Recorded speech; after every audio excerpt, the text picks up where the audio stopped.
इस वीडियो में हम एमीन्स का पार्ट 6 रिकॉर्ड करेंगे और इस 6th पार्ट में हम एमाइंस के केमिकल प्रॉपर्टीज़ को डिस्कस करेंगे। ज़्यादातर इस पार्ट में हम इलेक्ट्रोफिलिक सब्स्टिट्यूशन रिएक्शंस की बात करेंगे, डायज़ोनियम सॉल्ट्स की बात करेंगे, डायज़ोनियम सॉल्ट्स के प्रिपरेशन के बारे में बात करेंगे, उनकी स्टेबिलिटी को डिस्कस करेंगे और साथ ही साथ डायज़ोनियम सॉल्ट्स की प्रॉपर्टीज़, फिजिकल और केमिकल प्रॉपर्टीज़ इस वीडियो में हम रिकॉर्ड करेंगे और समझेंगे। ठीक, अब इसके बाद मैं पहले भी कह चुका हूँ कि इन वीडियोस को थोड़ा फास्ट स्पीड में आप चलाएं तो ज़्यादा बेहतर रहेगा। हम अपना काम शुरू करते हैं।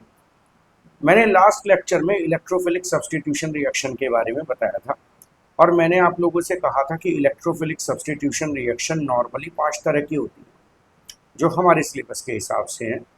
तो इलेक्ट्रोफिलिक सब्स्टिट्यूशन रिएक्शन देखनी है हमें अमीन्स में बेसिकली एनिलीन। ठीक है, तो इलेक्ट्रोफिलिक सब्स्टिट्यूशन इन हम बात करेंगे एनिलीन की।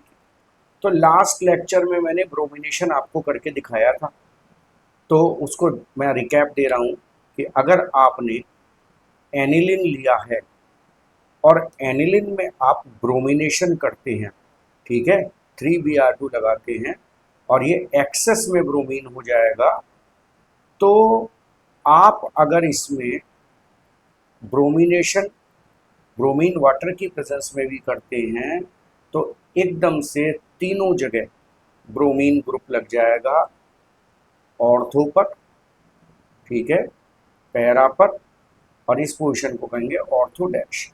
तो हमारा क्वेश्चन ये रह गया था कि पहली बात तो ब्रोमिनेशन एकदम से तीनों जगह क्यों हो गया, और दूसरी बात ये है कि ये ऑर्थो पैरा पर ही क्यों हुआ, क्योंकि मैंने कहा था ये क्या बन गया, 2,4,6 ट्राई ब्रोमो एनिलिन बन गया है। ठीक, तो अब इसको जरा ढूंढें कि भाई पहली बात ऑर्थो पैरा पर क्यों हुआ और दूसरी बात ये तीनों जगह क्यों हुआ। तो देखिए, सबसे पहला बात आपको बताता हूं कि NH2 group is ortho para directing group. ठीक, आने वाले इलेक्ट्रोफाइल को ये कहाँ भेजता है, ऑर्थो और पैरा पोजीशन पर भेजता है।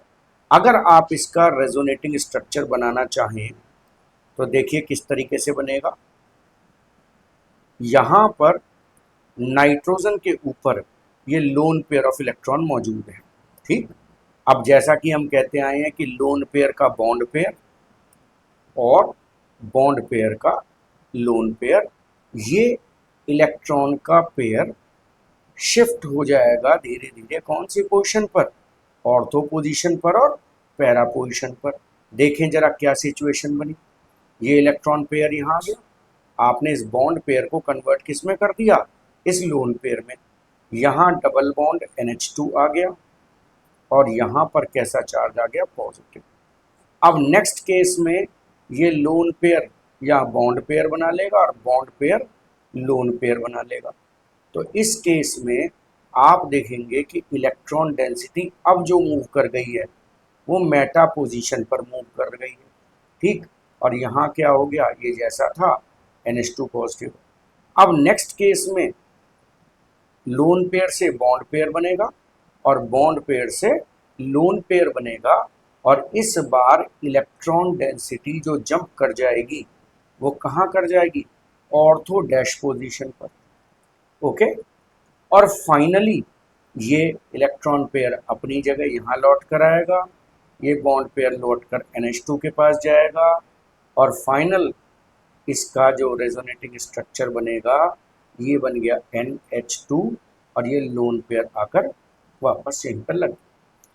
अब इस पूरे प्रोसेस में देखो कि आपने इलेक्ट्रोफिलिक सब्स्टिट्यूशन करना है, आपको इलेक्ट्रोफाइल लाना है, और आप जानते हैं इलेक्ट्रोफाइल पर कैसा चार्ज होता है, इलेक्ट्रोफाइल पॉजिटिवली चार्ज स्पीसीज या इलेक्ट्रॉन पेयर डेफिशिएंट स्पीसीज होता है। इस बात को सब जानते हैं। फिर कहता हूँ, इलेक्ट्रोफाइल या तो पॉजिटिवली चार्ज स्पीसीज है या इलेक्ट्रॉन पेयर डेफिशिएंट स्पीसीज है। तो ये ऐसी जगह जाएगा जहां इसे या तो नेगेटिव चार्ज मिले या इलेक्ट्रॉन के पेयर मिले। तो इसको इलेक्ट्रोफाइल को या किसी भी इलेक्ट्रोफाइल को देखिए कहाँ पर, किन पोजीशंस पर नेगेटिव चार्ज मिल रहा है, या इलेक्ट्रॉन रिच साइड मिल रही है, या तो ऑर्थो पर या पैरा पर। और ऑर्थो डैश और ऑर्थो एक ही बात होता है, सिर्फ क्लॉकवाइज और एंटी क्लॉकवाइज का फर्क हो जाता है। तो अगर जो इलेक्ट्रोफाइल आएगा तो वो इलेक्ट्रोफाइल इन पोजीशंस पर जहां इलेक्ट्रॉन की डेंसिटी ज़्यादा है या नेगेटिव चार्ज है वहां पर अटैक करेगा। तो इसीलिए हम कहते हैं कि NH2 group is ortho para directing group. एक बात हुई कि ये ब्रोमीन ऑर्थो और पैरा पर क्यों आई। अब दूसरी बात देखें जरा, दूसरी कंडीशन क्या है कि why bromination takes place at all the three positions simultaneously. तो why bromination in aniline takes place at ortho and para positions in single step, एक ही बार में हो जाएगा, इवन अंडर नॉमिनल कंडीशंस। बहुत हार्श कंडीशन नहीं लगाएंगे, सिंपल सा ब्रोमीन वाटर लगाया, उसके बावजूद तीनों जगह ब्रोमिनेशन क्यों हो गया। तो इसका आंसर है जो तुम्हारा NH2 ग्रुप है, NH2 group is highly activating group.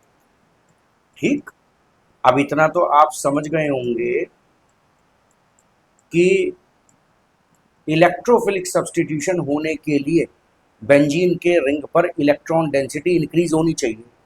ठीक, देखो जरा, बेंजीन चाहता है कि रिंग पर इलेक्ट्रॉन डेंसिटी क्या हो, इंक्रीज हो। और जो तुम्हारा NH2 ग्रुप है, ये NH2 ग्रुप इसको इलेक्ट्रॉन के जोड़े डोनेट कर रहा है, सप्लाई कर रहा है। तो NH2 ग्रुप एक तरह से बेंजीन के रिंग पर इलेक्ट्रॉन डेंसिटी बढ़ा रहा है। तो इसलिए इलेक्ट्रोफिलिक सब्स्टिट्यूशन रिएक्शन बहुत आराम से हो जा रहा है। तो हम कहते हैं NH2 group is highly activating group. तो इसमें मोनोब्रोमिनेशन नहीं होगा, डायरेक्ट ट्राइब्रोमिनेशन हो जाएगा। ये कारण है NH2 की हाई रिएक्टिविटी का बेंजीन के साथ, ये एक साथ सब जगह ब्रोमिनेशन हो गया। अब क्वेश्चन आता है कि भाई किसी को मोनोब्रोमिनेशन करना हो एनिलीन का, तो कैसे किया जाए। तो हाउ टू परफॉर्म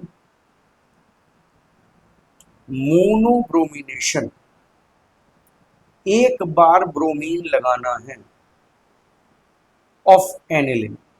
ठीक है, तो भाई इसके लिए आंसर मिलता है कि भैया किसी तरीके से NH2 ग्रुप की रिएक्टिविटी को कम कर दो। ठीक, उसे दबा दो रिएक्टिविटी को। तो by reducing reactivity of aniline. ठीक है, अब इसके लिए क्या करें, क्वेश्चन फिर बन गया, how to reduce reactivity of aniline. कैसे रिड्यूस कर दें भाई, क्या तरीका है। ये सारी जो शैतानी कर रहा है ये कौन कर रहा है, लोन पेयर ऑफ इलेक्ट्रॉन। तो आंसर इसका ये है कि आप लोन पेयर ऑफ इलेक्ट्रॉन को किसी तरह से रेजोनेंस में उलझा दो। ठीक है, अब जब लोन पेयर नाइट्रोजन के ऊपर जो लोन पेयर है वो रेजोनेंस में उलझ जाएगा तो वो बेंजीन के रिंग की तरफ जाएगा नहीं, बेंजीन के रिंग की तरफ जाएगा नहीं, तो इलेक्ट्रॉन डेंसिटी बेंजीन के रिंग पर बढ़ेगी नहीं, और बढ़ेगी नहीं तो इलेक्ट्रोफिलिक सब्स्टिट्यूशन रिएक्शन की स्पीड यानी उसका रेट थोड़ा हल्का पड़ जाएगा। ठीक, तो बाई, इसको कहते हैं by acylation of NH2 group. ठीक, इसका एसाइलेशन कर दो NH2 ग्रुप का यूजिंग एसिटिक एनहाइड्राइड। आपको मैंने कई सारे रिएजेंट बताए थे एसाइलेशन के लिए पिछले चैप्टर में, लेकिन फिलहाल हम इसकी रिएक्टिविटी को एसिटिक एनहाइड्राइड से कम करें। तो देखो भाई कैसे हम इसकी रिएक्टिविटी को कम करें एनिलीन की। यहाँ पर हम एनिलीन बना रहे हैं, ठीक है, NH2 है, ये हो गया एनिलीन। अब एनिलीन का यदि मैं एसिटिक एनहाइड्राइड के साथ रिएक्शन करा देता हूँ, आपको याद हो एसिटिक एनहाइड्राइड ये हुआ करता था, C double bond O CH3 और लगा दो इसमें, और बुक्स में इसको ऐसा भी लिख रखा है, देखो CH3CO होल ट्वाइस O, ये दोनों एक ही बात है, ठीक है, चाहे ऐसे लिख लो चाहे ऐसे लिख लो। तो इसमें से आपने क्या लगाना है, आपको जो ग्रुप लगाना है वो ये लगाना है। और मैंने पिछले लेक्चर में बताया था कि भाई इससे तो उठा लो H, और इससे ये उठा लो बाई प्रोडक्ट के लिए। तो चलो इतना काम करने के बाद अब क्या बन रहा है, देखो चेक करो, बाई प्रोडक्ट तो बन गया CH3COOH। तो पहले तो बाई प्रोडक्ट को दफा करो, एक तरफ करो उसको, क्या बन गया CH3COOH, ये तुम्हारा बाई प्रोडक्ट बन गया। अब मेन प्रोडक्ट क्या बना, मेन प्रोडक्ट क्या बना, NH2 में एसाइलेशन जब आपने कर लिया तो ये तो N हो गया, ये इसका H हो गया। कहाँ से जोड़ना है, मैं क्या बताता हूँ, बॉन्ड यहाँ से टूटा है तो यहीं से जोड़ो, C डबल बॉन्ड O और CH3। अब जो ये नाइट्रोजन का ये एसिटेनिलाइड बन गया है भाई, क्या बन गया, एसिटेनिलाइड, ओके। अब ये जो नाइट्रोजन का लोन पेयर है वो यहाँ रेजोनेंस में उलझ जाता है। कैसे उलझ जाता है, देखो ये लोन पेयर यहाँ शिफ्ट होगा और ये बॉन्ड पेयर यहाँ शिफ्ट होगा। तो ये जो नाइट्रोजन के ऊपर लोन पेयर है, अब ये ऑक्सीजन के साथ रेजोनेंस में आ गया, ठीक। अब ये बेंजीन के रिंग की तरफ कम जाएगा, तो इस वजह से ये लोन पेयर इलेक्ट्रोफिलिसिटी को, इलेक्ट्रोफिलिक सब्स्टिट्यूशन रिएक्शन की रेट को कम कर देगा, ठीक है जी। अब इसको फाइनल प्रोडक्ट में कैसे बदलना है, देखो मैं इसको थोड़ा सा ऊपर कर देता हूँ और इसी को आगे बढ़ा लेते हैं हम। एसिटेनलाइड में अब आप ब्रोमिनेशन कर दीजिए, ठीक है। अब आप इसमें Br2 लगाइए बिना किसी परेशानी के। अब जब आप इसमें Br2 लगाएंगे तो दो प्रोडक्ट मिलेंगे भाई, देखो इस पार्ट को तो अभी छूना ही नहीं है, ये जो तुमने प्रोटेक्शन करा है, इसकी रिएक्टिविटी को कम करा है, एक तो बनेगा ऑर्थो ब्रोमो एसिटेनिलाइड, ऑर्थो पर ब्रोमीन लग गया, ये बनेगा ऑर्थो ब्रोमो एसिटेनिलाइड, ठीक है जी। और दूसरा प्रोडक्ट क्या बनेगा, दूसरा बनेगा जो कि मेजर प्रोडक्ट होगा, पैरा ब्रोमो एसिटेनिलाइड, ठीक। देखो ऑर्थो ब्रोमो एसिटेनिलाइड और ये बन गया पैरा आइसोमर बन गया इसका। अब इसको वापस रिकवर करना है, देखो ये मेजर होता है, तुम जानते हो पैरा वाला मेजर होता है और ऑर्थो वाला माइनर होता है। तो अब इसको वापस इसकी फाइनल स्टेट में लाना है, तो आप सिर्फ इसमें या तो एसिडिक हाइड्रोलाइसिस कर दो या एल्कलाइन हाइड्रोलाइसिस कर दो, जैसी भी हाइड्रोलाइसिस करना चाहो वैसी हाइड्रोलाइसिस कर दो, तुम्हें यहाँ पर ब्रोमीन लगा मिल जाएगा और यहाँ पर तुम्हारा NH2 जैसा था वैसा तुम्हें वापस मिल जाएगा, ठीक। तो अब क्या क्या स्टेप रहे इसमें, कि पहले तो भैया प्रोटेक्शन कर दो एसाइलेशन के थ्रू, और उसके बाद ब्रोमिनेशन कर दो, और ब्रोमिनेशन के बाद हाइड्रोलाइसिस कर दो, ठीक। तो मैं यहाँ देखो इसके स्टेप्स लिख रहा हूँ। सबसे पहले एनिलीन लो, एनिलीन में पहले क्या कर दो, एसिटाइलेशन कर दो, एसिटाइलेशन जब करोगे तो एसिटेनिलाइड बन जाएगा, एसिटेनिलाइड बन जाएगा तो अब इसमें ब्रोमिनेशन कर दो, जब ब्रोमिनेशन कर दोगे तो ब्रोमो एसिटेनिलाइड बन जाएगा, ठीक है। और जब ब्रोमो एसिटेनिलाइड में आप एसिडिक या एल्कलाइन हाइड्रोलिसिस कर दोगे तो तुम्हें पैरा ब्रोमो, जो मेजर प्रोडक्ट है उसकी बात कर रहा हूं मैं, एनिलिन बन जाएगा, मिल जाएगा, और ये मोनोब्रोमिनेशन का काम तुम्हारा इस तरीके से हो जाएगा।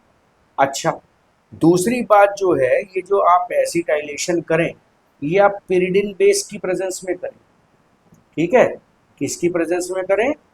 पिरिडिन बेस की प्रेजेंस में करें। पिरिडिन बेस क्या करेगा?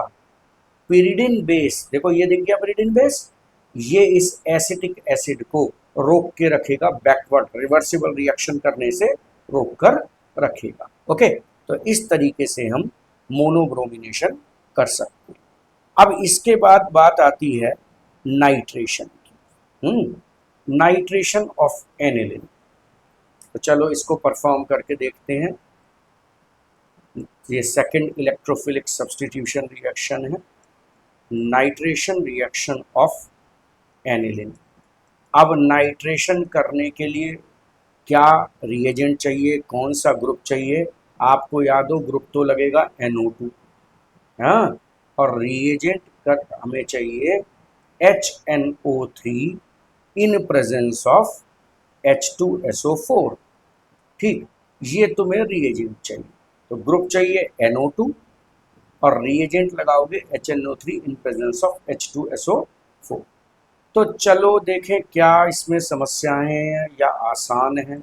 एनिलिन का नाइट्रेशन NH2 है, याद रखना ऑर्थो पैरा डायरेक्टिंग है, फिर याद दिला रहा हूँ, इसी बात की गड़बड़ आएगी। अब इसमें आपने HNO3 लगा दिया इन प्रेजेंस ऑफ H2SO4, ठीक है जी, ऑर्थो पैरा डायरेक्टिंग है, मान ली आपकी बात। ये तो बना भाई ऑर्थो नाइट्रो एनिलिन। ठीक, क्या पढ़ोगे इसको? Ortho nitro aniline. अब दूसरी चीज जो बननी चाहिए वो बनेगी पैरा नाइट्रो एनिलिन, बनना भी चाहिए, ऑर्थो पैरा डायरेक्टिंग है। तो अब बन गया भाई पैरा नाइट्रो एनिलिन। लेकिन एक समस्या पैदा हो चुकी है यहाँ पर, साथ में मेटा नाइट्रो एनिलिन भी बन रहा है, जिसको नहीं बनना चाहिए। ठीक है, जब ऑर्थो पैरा डायरेक्टिंग है तो फिर ये मेटा कहाँ से आ गया? ठीक, तो ये जो मेटा नाइट्रो एनिलिन बना है इसकी खबर लेनी है कि ये क्यों बना। ठीक, देखो, और बना भी कुछ कम नहीं है, ये 2% के आसपास बना है क्योंकि माइनर प्रोडक्ट है, ये 51% के आसपास बना है क्योंकि मेजर प्रोडक्ट है, और ये वाला अच्छा खासा 47% बन गया, जिसको नहीं बनना चाहिए था। तो अब अपना क्वेश्चन ये है कि जब आप एनिलिन का नाइट्रेशन करते हैं तो मेटा नाइट्रो एनिलिन क्यों बनता है। ठीक, तो एक क्वेश्चन लिखेंगे और उससे रिलेटेड आंसर लिखेंगे। तो ये मैं इसको यहीं छोड़ देता हूँ और यहाँ क्वेश्चन लिखता हूँ कि ड्यूरिंग नाइट्रेशन ऑफ एनिलिन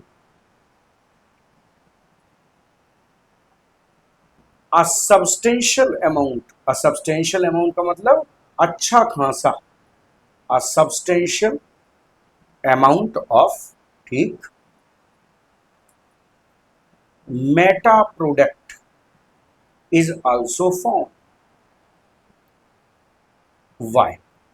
ठीक, बहुत आता है क्वेश्चन, ये ऐसा कैसे हो गया कि मेटा वाला कहाँ से बन गया ये वाला।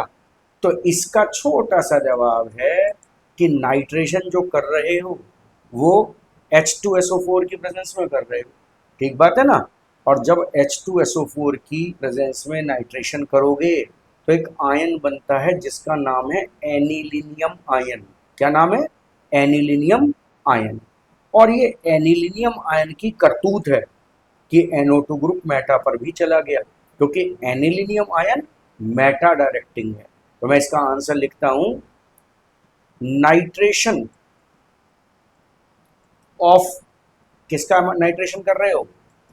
Aniline is done in presence of, छोटे छोटे पार्ट्स में करके लिखो answer. Nitration of aniline is done in presence of H2SO4। ठीक। दूसरी बात, इट रिजल्ट्स, H2SO4 जब एनिलिन के कांटेक्ट में आएगा तो it results in the formation of anilinium ion. ठीक है जी। तो ये अनिल की यानी एनिलिनियम आयन की करतूत है। ठीक। और तीसरी बात, anilinium ion is Meta directing. ठीक। तो ये किसकी वजह से बना? एनिलिनियम आयन की वजह से बना। तो भाई ये किसकी कारस्तानी निकली? कौन चोर निकला? चोर निकला इसमें एनिलिनियम आयन। तो मत लिखो इतनी बात। तुमसे कोई पूछे कि भैया मेटा क्यों बन रहा है, मेटा नाइट्रो प्रोडक्ट क्यों बन रहा है, तो ये लिख दो due to formation of anilinium ion in presence of H2SO4। ठीक है जी, बात खत्म। अब कोई कहे जी मुझे तो एनिलिनियम आयन बनाना नहीं, वो मेटा प्रोडक्ट बनाना नहीं है, मुझे तो नहीं चाहिए, तो फिर क्या करोगे? भाई मुझे तो केवल और केवल कहाँ भेजना है? पैरा पर भेजना है। ऑर्थो पर और पैरा पर, ऑर्थो वाला ऑटोमेटिकली कम बनता है। तो how to obtain only para nitro aniline. ठीक है, मेटा ऑर्थो तो वैसे ही कम बनता है। तो इसके लिए वही वाला काम करना है जो काम अभी अभी हम करके आए हैं। आप एनिलिन लीजिए, उसको एसिटिक एनहाइड्राइड से रिएक्ट करा दीजिए, ये NH2 है, ध्यान आ गया होगा ये लोन पेयर है। आप इसको CH3CO whole twice O acetic anhydride से रिएक्ट करा दीजिए पेरिडिन बेस की प्रेजेंस में। ध्यान है ना, पेरिडिन का क्या काम था? जो बाई प्रोडक्ट में एसिड बनेगा उसको हटाना। तो इसका एसिटाइलेशन एसाइलेशन हो जाएगा। देखो कैसे हो जाएगा, NH, ये लोन पेयर है, और तुम्हें बताया था इसमें क्या लग जाएगा, C double bond O CH3। तो पहले इसका तुम एनिलिन का एसिटेनिलाइड बना लो। ठीक है, ये एसिटेनिलाइड बन गया। अब एसिटेनिलाइड में तुम्हें पता है ये लोन पेयर ऑक्सीजन के साथ इन्वॉल्व हो जाएगा रेजोनेंस में। अब तुम इसमें एक काम करो, नाइट्रेशन करा लो HNO3 और H2SO4 की प्रेजेंस में। ठीक। तो इस HNO3 H2SO4 को लगाने पर जो नाइट्रेशन होगा, देखो मैं यहाँ लिख देता हूँ, वो नाइट्रेशन मेजर पैरा पर होगा। ठीक है, और बाकी ये जैसा है ये वैसा ही रहेगा। देखो ये छुप ना रहा हो, बस ये ध्यान रखना। ठीक। अब इसको वापस लाना है जी, ये पैरा नाइट्रो एसिटेनलाइड मिल गया तुम्हें, मोनोनाइट्रेशन हो गया। अब इसको वापस ठीक करना है, तो वापस ठीक करने के लिए एसिडिक या एल्कलाइन हाइड्रोलाइसिस कर दो, तो वापस आपको यहाँ क्या मिल जाएगा, एनिलिन मिल जाएगा और NO2 मिल जाएगा। तो अब ये वापस आपको पैरा नाइट्रो क्या मिल गया, एनिलिन मिल गया। अब इसका फ्लो चार्ट बना देता हूँ। देखो मैं क्या किया, हमने एनिलिन लिया, एनिलिन में पहले एसिटाइलेशन या एसाइलेशन कर लिया, उससे क्या मिल गया, एसिटेनिलाइड मिल गया। अब एसिटेनिलाइड में तुमने नाइट्रेशन कर लिया, नाइट्रेशन कर लिया तो पैरा नाइट्रो एसिटेनिलाइड मिल गया। ठीक है, और पैरा नाइट्रो एसिटेनिलाइड की एसिडिक या एल्कलाइन हाइड्रोलाइसिस कर ली, तो वापस क्या मिल गया, पैरा नाइट्रो एनिलिन मिल गया। ठीक है, ये इसकी बेटे समरी है। अब इन समरीज पर जरा गौर किया करो, ये समरी काम की होती हैं। ठीक। तो नाइट्रेशन हो गया, अब बारी है सल्फोनेशन की। तो सल्फोनेशन में भी कुछ ना कुछ बात छुपी होगी, इसमें देखने वाली बात है। ठीक। अब करते हैं सल्फोनेशन ऑफ एनिलीन। देखो ये बात ध्यान रखना, नाइट्रेशन में कौन सा ग्रुप लगाना है, कौन सा रिएजेंट लगाना है, इसी तरीके से हर बार ये देखना चाहिए कि जिस प्रोसेस को कर रहे हो कौन सा ग्रुप लगेगा और कौन सा रिएजेंट लगेगा। तो देखो सल्फोनेशन करना चाहते हो तो जो ग्रुप लगेगा वो सल्फोनिक एसिड ग्रुप लगेगा, SO3H। जिन लोगों को नहीं पता हो वो नोट करो, ग्रुप है सल्फोनिक एसिड ग्रुप। अब इसके लिए रिएजेंट है कॉन्सेंट्रेटेड सल्फ्यूरिक एसिड, ठीक है। हाईली कंसंट्रेटेड H2SO4 का इस्तेमाल करते हैं, इसको पायरोसल्फ्यूरिक एसिड भी कह देते हैं, बहुत कंसंट्रेटेड सल्फ्यूरिक एसिड को पायरोसल्फ्यूरिक एसिड भी कहते हैं, ओलियम भी कह देते हैं, ठीक है। खैर, अब एनिलिन लीजिए, एनिलिन में ये लोन पेयर है, चलो ठीक है, आप इसको रिएक्ट करा रही हैं कंसंट्रेटेड H2SO4 के साथ, ठीक। तो देखो क्या बनेगा भाई, एसिड और बेस की रिएक्शन हो जाएगी। भाई देखो ये तो एसिड है, इसमें तो कोई इनकार नहीं है, और ये बेस है, लास्ट लेक्चर्स में बता चुका। तो एसिड और बेस मिलके क्या बना लेंगे, सॉल्ट। तो NH3HSO4 बन जाएगा, जोड़ दो भाई, NH2 का NH3 हो गया, HSO4 यहाँ आ गया, इस पर पॉजिटिव चार्ज आ गया और इस पर नेगेटिव चार्ज आ गया। अब इसको थोड़ा सा 400-500 केल्विन के आसपास, 400 से 500 केल्विन टेम्परेचर जब आप लगाएंगे तो इसमें रीअरेंजमेंट हो जाएगा। रीअरेंजमेंट होने के बाद देखो क्या होगा कि यहाँ तो तुम्हारा आ जाएगा NH2 और यहाँ आ जाएगा SO3H ग्रुप। तो इसको कहते हैं सल्फेनिलिक एसिड, याद रखना, नई चीज है तुम्हारे लिए, सल्फेनिलिक एसिड, ओके। अब इसमें भी एक खास बात है, सल्फेनिलिक एसिड ज्विटर आयन बनाता है, ठीक है। क्या बनाता है, ज्विटर आयन। इसमें ज्विटर आयन के बारे में अभी मैं तुझसे बात करूंगा। ये जो एक H पॉजिटिव है, ये SO3 नेगेटिव है और ये H पॉजिटिव है। तो इसका जो ये H पॉजिटिव आयन है ये उठकर यहाँ चला जाएगा बेटा इसके पास, ठीक। तो देखो क्या बन जाएगा, इसमें रीअरेंजमेंट होने के बाद थोड़ा सा इधर बना देता हूँ बेटे मैं, तो यहाँ तो SO3 नेगेटिव बन जाएगा और यहाँ बन जाएगा NH3 और पॉजिटिव। ये जो आयन मैंने बनाया है यहाँ पर, ये वाला आयन, इस आयन को आप ध्यान से पहचान लो, ये आयन ज्विटर आयन कहलाता है। प्रोटीन्स में पढ़ोगे, एमिनो एसिड्स में इसको दोबारा, और सिंपल लैंग्वेज में लिख देते हैं it is a bipolar ion, ऐसा आयन जिसका एक सिरा पॉजिटिवली चार्ज हो और एक सिरा नेगेटिवली चार्ज हो, ठीक है। तो ये हुआ सल्फोनेशन ऑफ एनिलिन। अब बात करें फ्रीडल क्राफ्ट एल्काइलेशन और एसाइलेशन की, नंबर 4 एंड नंबर 5। क्वेश्चन सीधा सा है, वाई फ्रीडल क्राफ्ट, तुम्हें पता होगा Friedel craft alkylation acylation benzene से पढ़ते आए हो, एल्काइलेशन एंड एसाइलेशन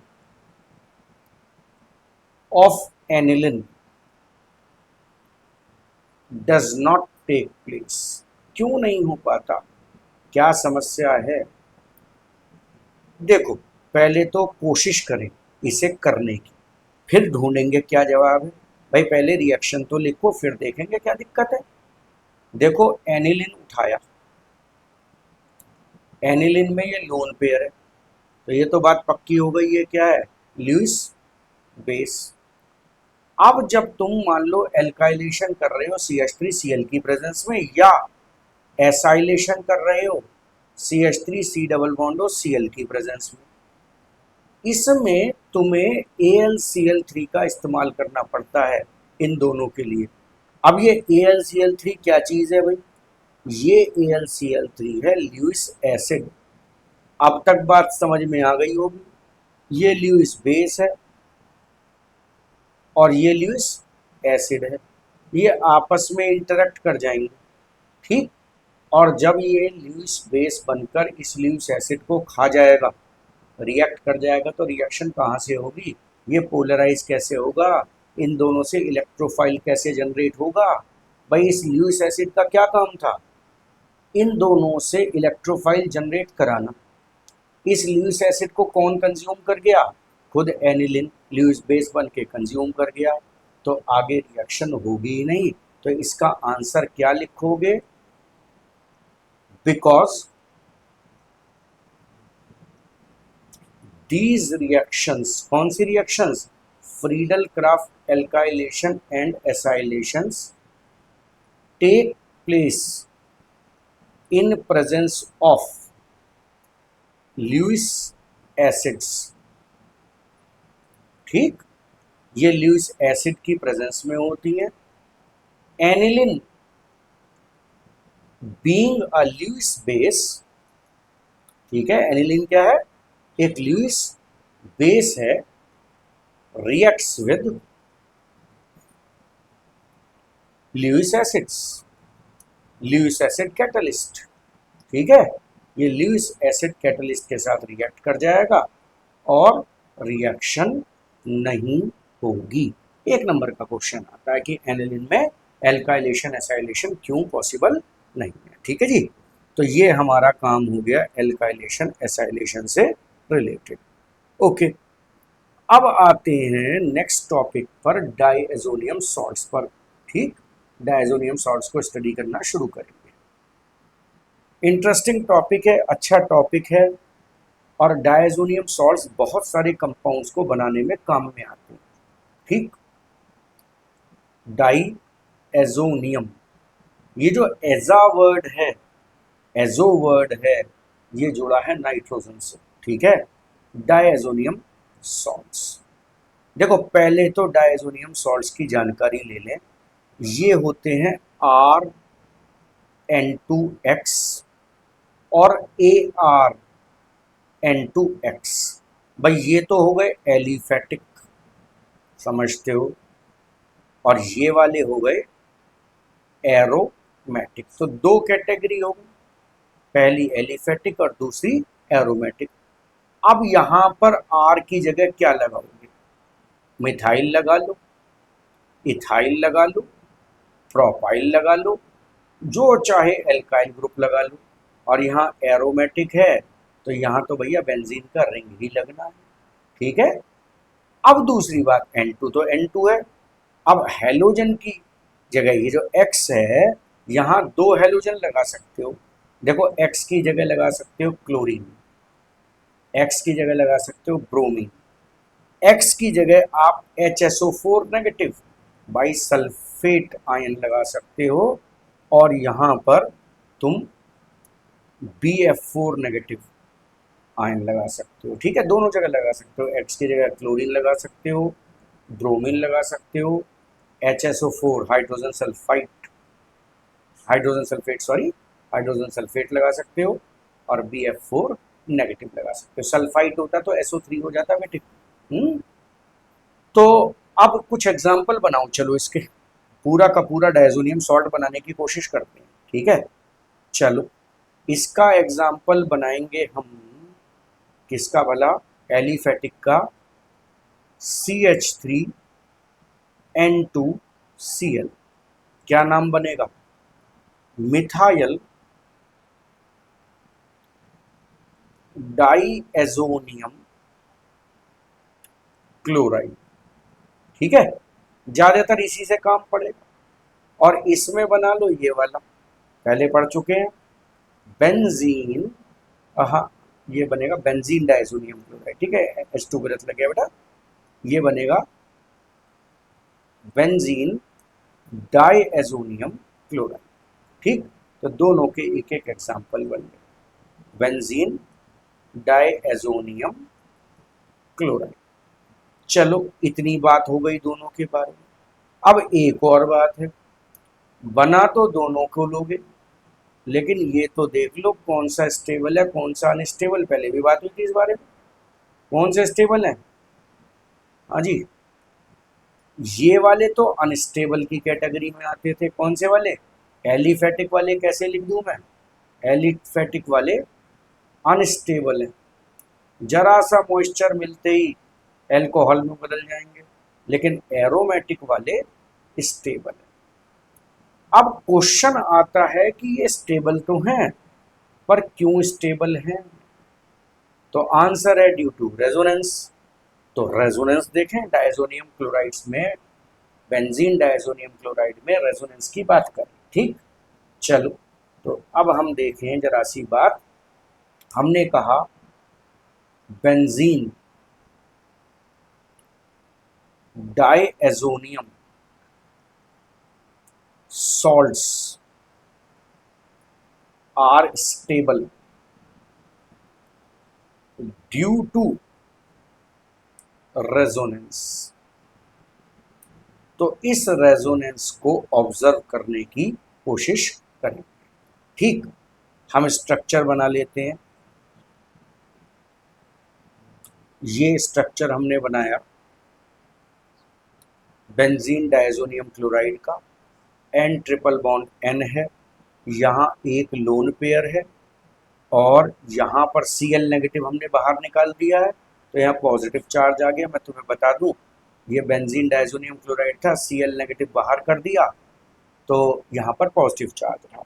अब देखो कहानी तो पुरानी है, यहाँ से इसको यहाँ पहुँचा दो, ठीक है, इस पेयर को यहाँ पहुँचा दो और इस पेयर को यहाँ पहुँचा दो।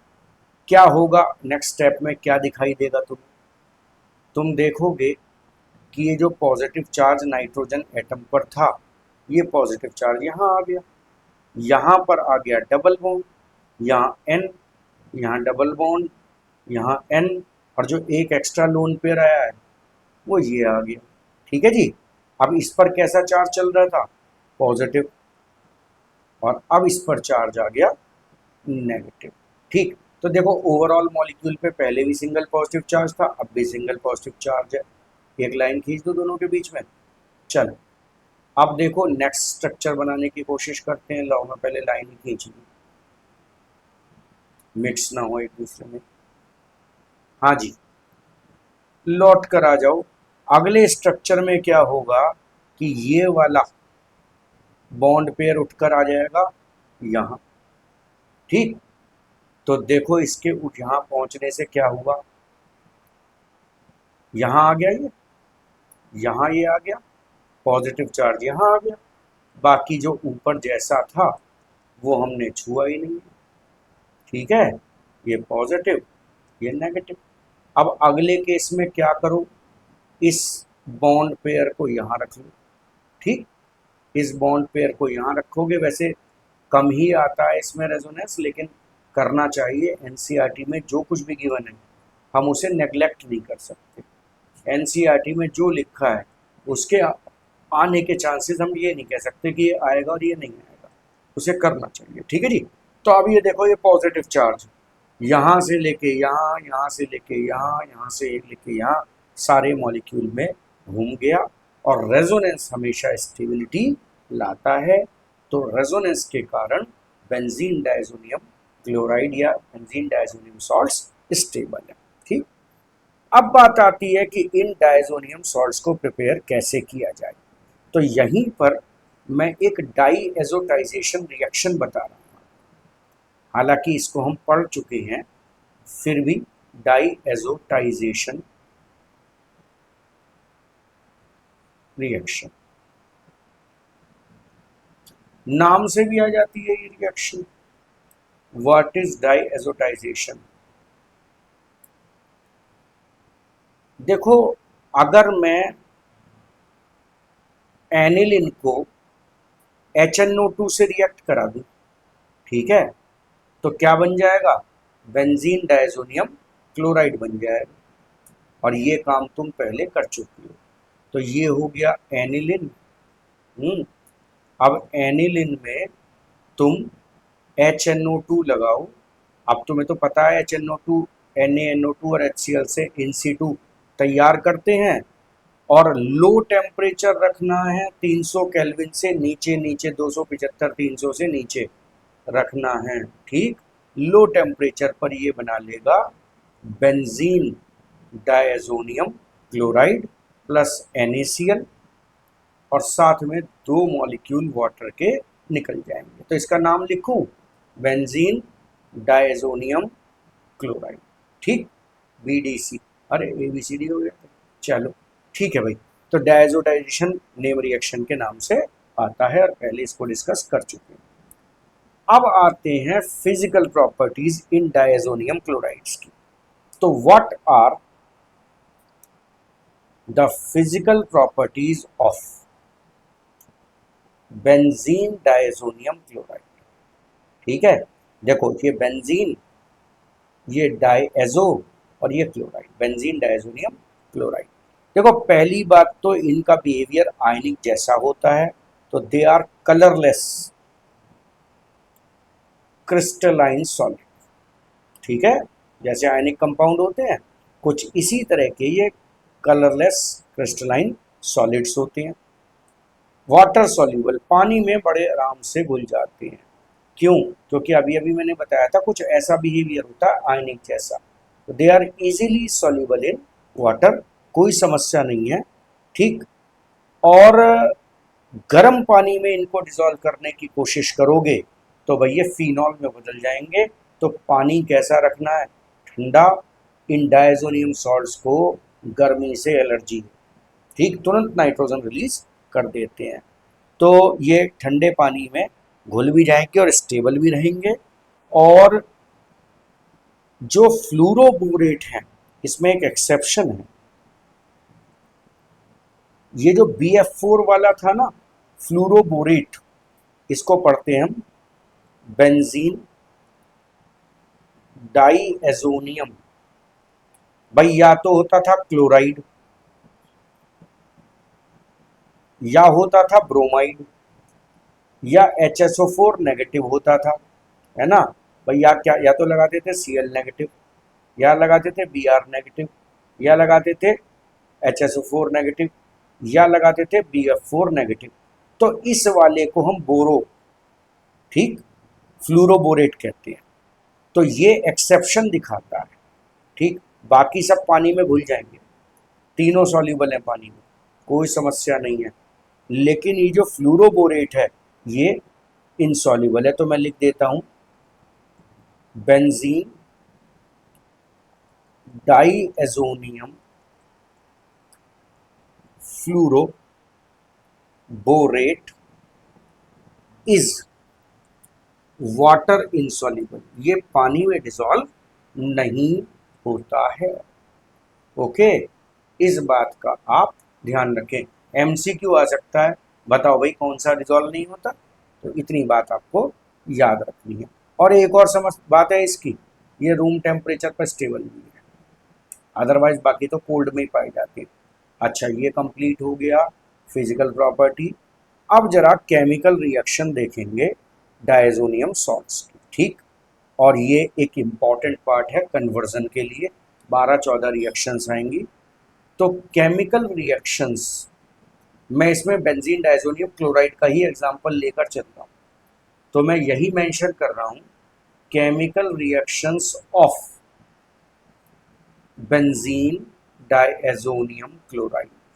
आप समझ सकते हैं, क्लोराइड ले लो, ब्रोमाइड ले लो, हाइड्रोजन सल्फेट ले लो, फ्लूरोबोरेट ले लो, ठीक है, बेंजीन डायजोनियम क्लोराइड। देखो रिएक्शन आसान भी है और यूजफुल भी है, कन्वर्जन में काम में बहुत ज़्यादा आएंगे। सबसे पहले तो सेंडमियर रिएक्शन पर आती है। सेंडमियर रिएक्शन हमने हेलो एल्केन्स और हेलो एरीन में पढ़ी थी। तो सेंडमियर रिएक्शन यहाँ पर 3 रिएक्शन का सेट आएगा, है ना। सेट में तैयार करो, ये बेंजीन डायजोनियम क्लोराइड है। अब आप इसको 3 चीजों से रिएक्ट करा रहे हैं, Cu2Cl2 in presence of HCl। अब दूसरी चीज Cu2Br2 in presence of HBr, अच्छी तरह जानते हो क्या प्रोडक्ट बनेगा। और तीसरा CuCN in presence of KCN, ठीक। देखो भाई क्या बनेगा, पहले केस में तुम्हें क्या दिखाई देता है बनता हुआ? पहले केस में बनेगा क्लोरोबेंजीन, दूसरे केस में बनेगा ब्रोमोबेंजीन, और तीसरे केस में बनेगा साइनोबेंजीन। ठीक है जी। और नाइट्रोजन इसने रिलीज करनी होती है। अगर 1000 रिएक्शन करेगा बेंजीन डायजोनियम क्लोराइड, तो 1000 की 1000 रिएक्शन में नाइट्रोजन रिलीज जरूर करेगा। बड़ी सिंपल सी बात है। अब देखो इसका क्या पर्सपेक्टिव है, कैसे इस रिएक्शन को इस्तेमाल करना। पहली बात, आपसे कहें सेंड मी रिएक्शन लिख दो, वो तो तुम जानते ही हो, लिखना पहले से जानते हो। दूसरी बात, तुमसे कहें कि भैया इन रिएक्शंस को पूरा करो, तो रिएजेंट दे देंगे, रिएक्टेंट दे देंगे और रिएजेंट दे देंगे, प्रोडक्ट आराम से बन जाएंगे। तो दो ही पर्सपेक्टिव हैं इसके, या तो कंप्लीट कर दो या भाई इसको आप नाम से लिख दो। अब दूसरी जो सेट है वो गेटरमैन रिएक्शन का सेट है। ठीक है, वही रिएक्शन है बेंजीन डायजोनियम क्लोराइड की, लेकिन इसको हम गेटरमैन रिएक्शन कहते हैं। ठीक। अब गेटरमैन रिएक्शन सेंडमियर से मिलती जुलती हैं और इनके प्रोडक्ट भी सेम है। देखो भाई, पहले तो सिमिलैरिटी ढूंढ लो। ये बेंजीन डायजोनियम क्लोराइड है, और बेंजीन डायजोनियम क्लोराइड में जो पहली चीज मैं लगवा रहा हूं, इस बार CuHCl लगवा रहा हूं। वहां क्या था, Cu2Cl2HCl, यहाँ CuHCl है। और दूसरी चीज मैं लगवा रहा हूं Cu और HBr। तो प्रोडक्ट तो तुम्हें पता लग गया होगा, यहाँ क्लोरोबेंजीन बनना है और यहाँ ब्रोमोबेंजीन बनना है। इतनी बात तो समझ गए हो। नाइट्रोजन रिलीज करना इसका जन्मसिद्ध अधिकार है, और साथ में यहाँ पर Cu का Cl बनेगा और यहाँ पर Cu का Br बनेगा। बस ये चीज एडिशनल है, ध्यान रखना। दोनों रिएक्शन करीब करीब एक सी हैं। देखो मैं तुम्हें अभी दोनों को कंपेयर करा देता हूँ, गेटरमैन और सेंडमियर को। ये रही तुम्हारी गेटरमैन और सेंडमियर। ठीक, चेक करो दोनों रिएक्शन सही है नहीं है। ये सेंडमियर था ना, बिल्कुल एक सी रिएक्शन है। पांचों अगर करने चलोगे तो पांचों रिएक्शन बहुत आराम से हो जाएंगे। ठीक, तो 5 रिएक्शन का तो एक सेट बना लो, बड़े आराम से तैयार हो जाएंगे। ये कट जाता है, थोड़ा सा देख लेना। ठीक, अच्छा, अब आगे चलें। अगर हम फर्दर बात करें आगे की रिएक्शंस की, तो हम यदि बेंजीन डायजोनियम क्लोराइड को, ठीक है, ये हो गया बेंजीन डायजोनियम क्लोराइड, इसको Ki से रिएक्ट करा दें, तो पहले ही चैप्टर में पढ़ चुके हो इसको तो, एलो एल्केन्स में। अच्छा, इतनी तो बात समझ में आ गई होगी, आयोडीन लगना है। साथ में क्या रिलीज होगा, नाइट्रोजन, और साथ में क्या रिलीज होगा, KCl। इस रिएक्शन में कोई समस्या नहीं है। अब इसी तरीके से आपके पास बेंजीन डायजोनियम क्लोराइड की रिएक्शन है HbF4 से। ठीक, बहुत आराम से ये रिएक्शन हो जाएगी, घबराने की इसमें कोई बात नहीं है। बस तुम इतना काम कर दो कि पुरानी वाली ट्रिक प्ले कर दो, इसका Cl और इसका H, इसे उठा लो। देखो इतना काम करने के बाद N2BF4 बन गया या नहीं बन गया, बन गया, और साथ में क्या बाहर आ गया, HCl। हो गया काम आसान। ऐड ही तो करना है, जरा सा ध्यान दोगे इन रिएक्शंस पे तो अपने आप हो जाएंगी। अब जब तुम इसको हीट करोगे तो हीट करने पर फ्लूरोबेंजीन बन जाएगा। तो ये एक्चुअली फ्लूरोबेंजीन का प्रिपरेशन है, क्योंकि फ्लूरोबेंजीन आसानी से नहीं बनता। तो ये फ्लूरोबेंजीन को बनाने का तरीका है। साथ में बोरॉन ट्राइफ्लोराइड निकलेगा, और मैं कह चुका हूँ नाइट्रोजन तो 100 रिएक्शन करो 1000 करो, बनना ही बनना है। ठीक, देखो इसका एडजस्टमेंट मिल गया। N2 तो ये बाहर आ गया, ये आ गया। देखो अब BF4 में से एक फ्लोरीन तुमने रख लिया, और भाई 3 फ्लोरीन इसके तुमने लौटा दिए। जरा सा दिमाग लगाया करो, रिएक्शन में रिएक्शन बहुत आराम से हो जाए।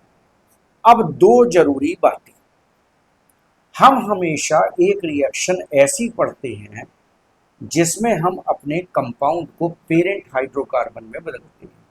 तो मैं यहां पर एक बात बता रहा हूं तुम्हें, एसिड एंड एल्कोहल, क्या चीज, a and acid and alcohol convert benzene diazonium chloride to benzene. इन दोनों का काम है बेंजीन डाइएजोनियम, ये डाइएजोनियम रह गया है भाई, इन दोनों का काम है बेंजीन डाइएजोनियम क्लोराइड को वापस बेंजीन में कन्वर्ट कर देना। और कन्वर्जन में भी आएगी और पूरी करने के लिए भी आएगी।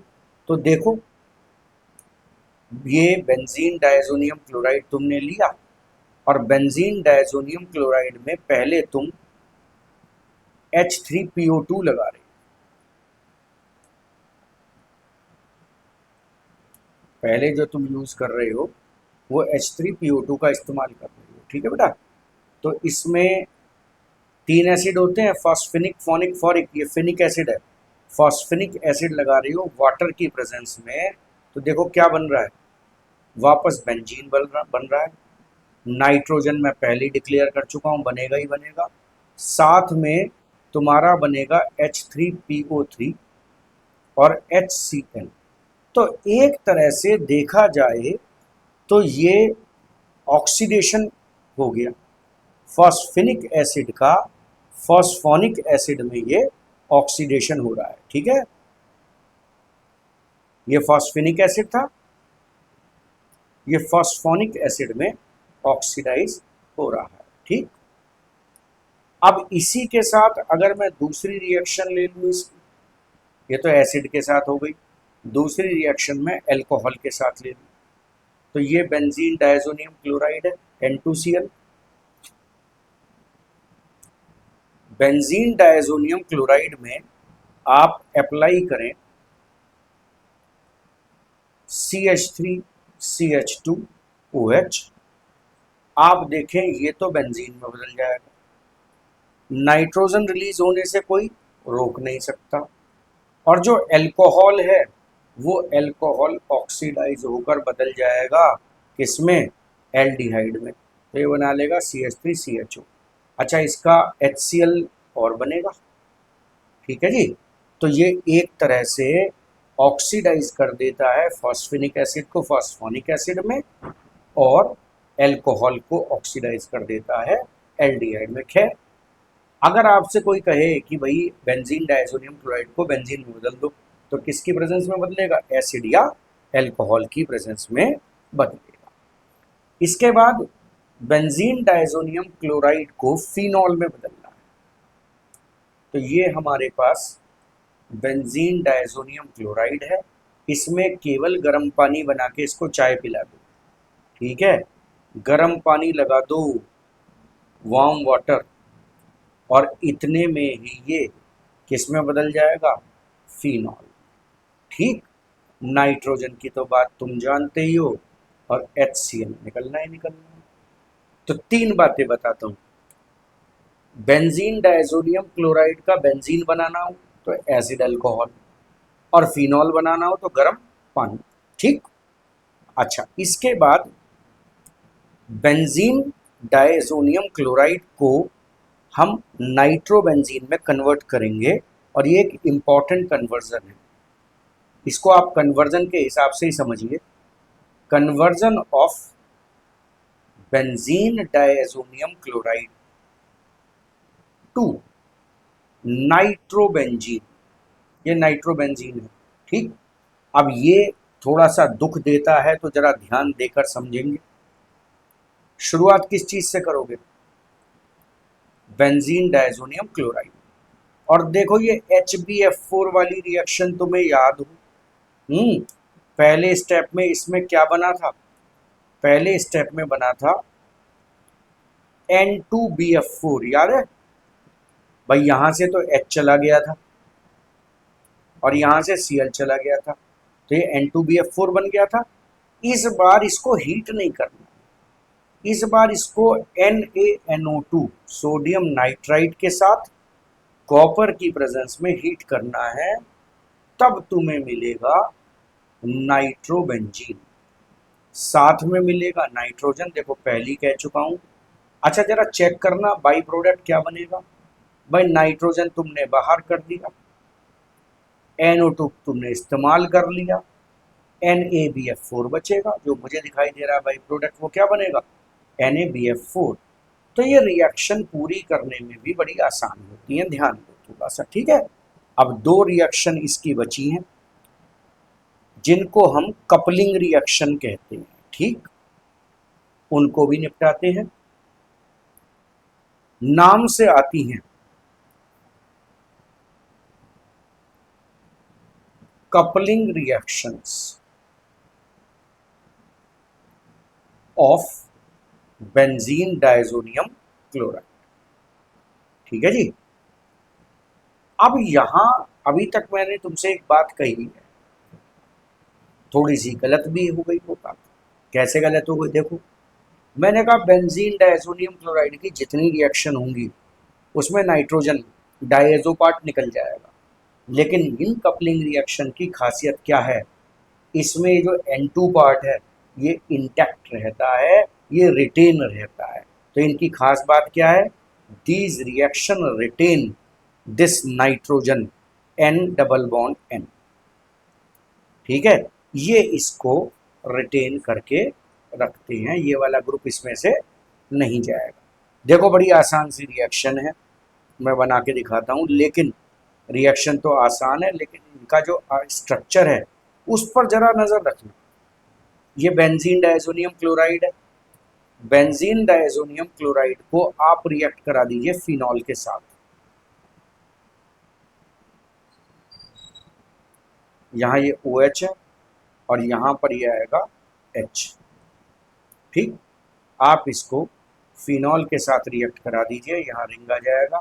आप जानते हैं क्या करना है, आपको ये HCl बाहर निकाल लेना है, ठीक।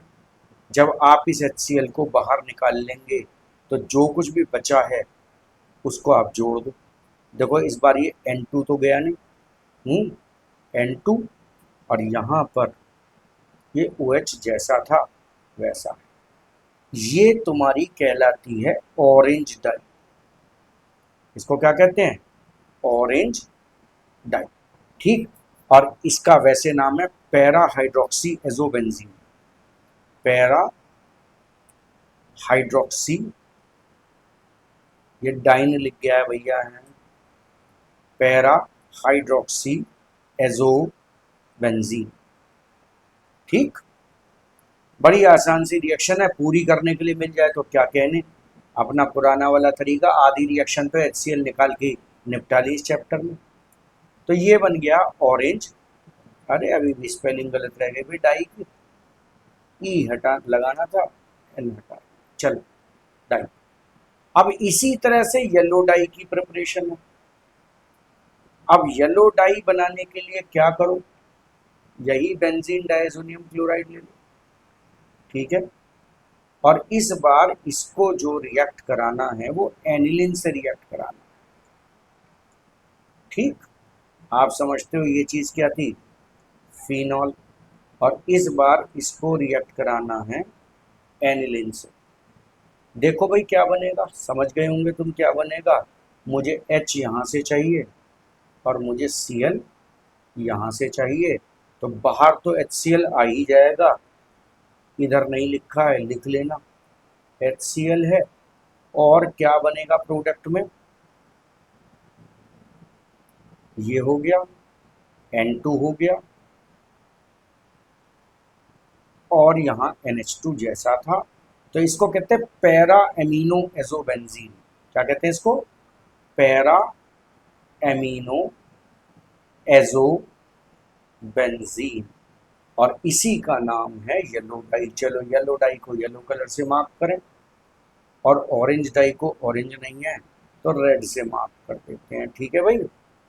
तो ये कपलिंग रिएक्शन हो गई, और इसमें N2 वाला पार्ट, डाइजो वाला पार्ट रिटेन हो गया। ये तुम्हारा चैप्टर का मेजर काम हो चुका है। और अब नेक्स्ट लेक्चर में जो मैं तुमसे बात करूँगा वो नेक्स्ट लेक्चर में बात हमारी होगी इस चीज़ के बारे में। नेक्स्ट लेक्चर में जो जितनी भी एक्सरसाइज इसकी बची हैं वो सब मैं तुम्हारी कंप्लीट करा के दूँगा, ठीक है।